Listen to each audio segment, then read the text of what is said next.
So with the consulting stuff, the clients that you do get, is it still kind of, is it word of mouth? Are you going out and selling, or how is that Sure. flow coming in? So it's interesting. I took on more than I could chew with the consulting side on purpose because Uh-huh. it's forcing me to scale.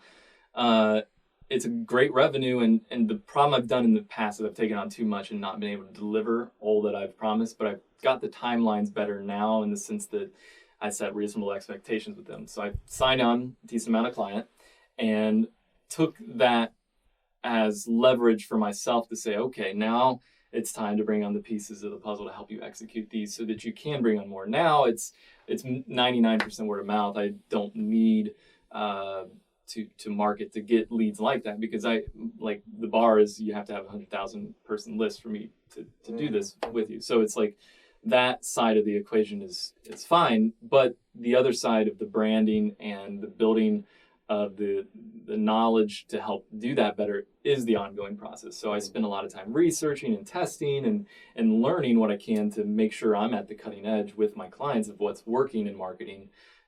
So part of posting the stuff I do on Facebook, part of the books and the stuff like this, like interviewing with you, is more getting the ideal perception of my brand and my business out in the marketplace. So people that are engaged can say, well, when I'm ready, when Sean's ready, when I'm ready, like he's the guy I want. Right. And I've had people like hounding on me, but they don't even know what I do. They're like, I know you're doing something. Yeah. I want it. I want that business thing you're doing. So it is interesting. Yeah. Once you get that brand out there that you're helping people generate revenue for their business in a very systematized way, like people are interested. Yeah. So I do results-based selling, which anybody in business is doing. Like, here's where you are, here's where you want to be, here's how I can help you get there in this amount of time. Now compare that to other people in the marketplace, then you've got the sale. You know, so I personally, and a lot of it's personal connections and things like that now, but it is a lot of that footwork of networking and getting the conversation started. Yeah. So. Yeah. I think we had a conversation once too, and you told me a lot of what you do on the phone with people is you'll get on a call with them and you'll give them a bunch of advice and just teach. Yeah. And then at the end, they're like, how do I get more of this from you? Yeah. And anybody who's like passionate about their craft knows the power of that. Like if I go in to buy anything and the guy is just going on and on about this, that, and the other thing, but I know that person is the person I want to buy from because they understand better than I do, or better than probably 90% of salespeople about the product. And they're not trying to sell me, they're trying to teach me. So and it works on every type of marketing, whether you're working in person or over the phone or a webinar. Like teaching is the new selling. It sounds cliche, but it's so true. Like I've got a book in here from the 1910, and the first chapter is education selling. Yeah. Or education-based advertising. It's like literally, hang on, I gotta get it. It's too funny. Hold this real quick. The quote in it like blows. It cracks me up every time. Here it is.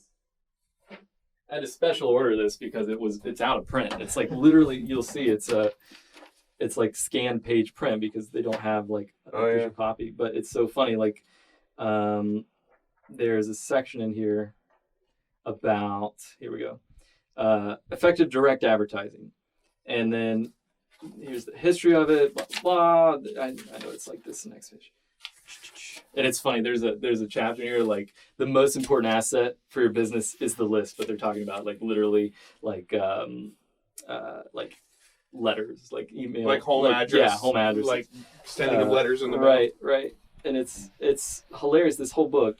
Although if you talk to Dan Kennedy, he probably would still agree that the home addresses are still the biggest asset. It's true, yeah. I considered trying to pull together, here we go, this is it right here. Advertising. Before let's see, this is super exciting, I know, for anybody who's listening over audio. Here we go. 2 general classes of educational advertising. Direct and general advertising. General advertising, not to be confused with general, I forget where it's at. There's an awesome quote in here about John's, I'll have to like post the name of this book in the chapter in the show notes of this. But basically, like the idea is, it's not new. Yeah. It's been around. This was written in 1910. The first edition was 1890, I think. Wow. Yeah. So the conversation's been around forever. Like if you teach somebody it gets the know, like, trust factor down. Now, what I've added on to that is the challenge angle. Know, like, trust, challenge, convert is kind of the sequence I go through. Mm-hmm. The challenge part is like challenge their conventional wisdom when it comes to the topic. Mm-hmm. Whatever that is they're used to learning or seeing about it is generally wrong. Like, most people who are experts understand that 90% of conventional knowledge about something is incorrect. So you have to Yeah. correct people's understanding. And the moment you do that, you've got a connection with the person, and they go, Eureka, whatever you're doing, I want some of it. So that's what my marketing focus on, is what everybody's should be shifting to. Don't scare people into buying, like, teach them into buying. Right. That's cool.